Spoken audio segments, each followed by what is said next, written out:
தமிழன் என்று பெருமை கொள்ளும் நாம் தமிழின் உரிமையும் பொறுமையும் பாதுகாக்க வேண்டிய பொறுப்பில் இருக்கிறோம் என்பதை உணர்ந்து இங்கே குடியிருக்கும் அவையோர் அனைவருக்கும் நன்றி கூறி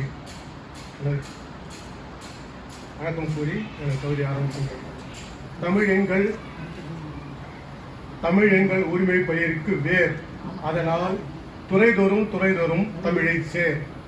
தமிழ் புத்தாண்டு தமிழனுக்கு இல்லை, தாய்மொழியில் கல்வி பயிலுவது நல்லது இல்லை, தமிழில் பெயர் சூட்டுவது நாகரிகம் இல்லை, தமிழில் அறிவியல் நூல்கள் வெளிவரவில்லை, அரசு தொலைக்காட்சி தமிழனுக்கு இல்லை, தமிழ்நாட்டில் ஓடும் தொடர் வண்டி பெயர்கள் தமிழில் இல்லை, தாய்மொழி பற்று அறவே இல்லை.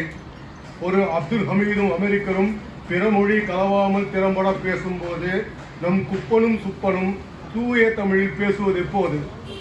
தமிழ்நாட்டின் தெருக்களிலே தமிழ்தான் இல்லை என்றால் புரட்சி கவி. தமிழ்நாட்டில் தமிழே இல்லை என்பதே மெய் வரி. இன்றே சித்திரை 1 தமிழ் புத்தாண்டு என்று மாறி இருக்காது. யாருக்கோ வந்த விருந்தென்று தமிழ்நாடு சும்மா இருந்திருக்காது. தமிழ் புலவர் கூட்டமும் வாய்ப்புத்தி கருமம் தொலைத்திருக்காது, கால் நக்கி பிழைத்திருக்காது. தமிழ் படித்தால் பிச்சை கூட எடுக்க முடியாது என்று சொன்ன பிச்சைக்காரிக்கு கடும் தண்டனை கிடைக்காமல் இருந்திருக்காது. சமஸ்கிருத கொட்டம் அடங்காமல் விட்டிருக்காது. அது சமஸ்கிருதம் தான் மூலமொழி சொன்னாங்க. சமஸ்கிருத கொட்டம் அடக்காமல் விட்டிருக்காது. கீழடி ஆய்வு தரவுக்கு கூடுதல் ஆதாரம் கேட்டவனுக்கு தம் தாளடியை காட்டாமல் விட்டிருக்காது.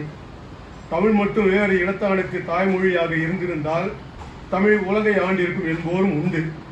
ஆனாலும் ஒன்றை உள்ளுவது நன்று, ஆரிய சமஸ்கிருத படையெடுப்பை தாங்கி நிற்கிறது தமிழ் இன்று. தமிழ் என்றும் பெருமைக்குரிய ஒன்று. தமிழ் எங்கள் உரிமை பயிருக்கு வேர் எனில் இந்தி சமஸ்கிருதம் நம் உரிமை பயிருக்கு வெந்நீர். வேரிலே வெந்நீர் ஊற்று வேலை நித்தம் நடக்கிறது. புத்தம் புது வழியில் திணிப்பதும் தொடர்கிறது. காத்திரமான முன்னெடுப்பை கை கொள்வது எப்போது? தமிழில் கை கொள்வது எப்போது? தம் செந்நீரை தந்தும் தமிழ் வளர்ப்பது எப்போது? இந்தி சமஸ்கிருதம் விளக்காமல் நம் உரிமை பயிர் முளைக்காது. இந்தி சமஸ்கிருதம் ஒழியாமல் தமிழ்நாடு விளங்காது. நன்றி, வணக்கம்.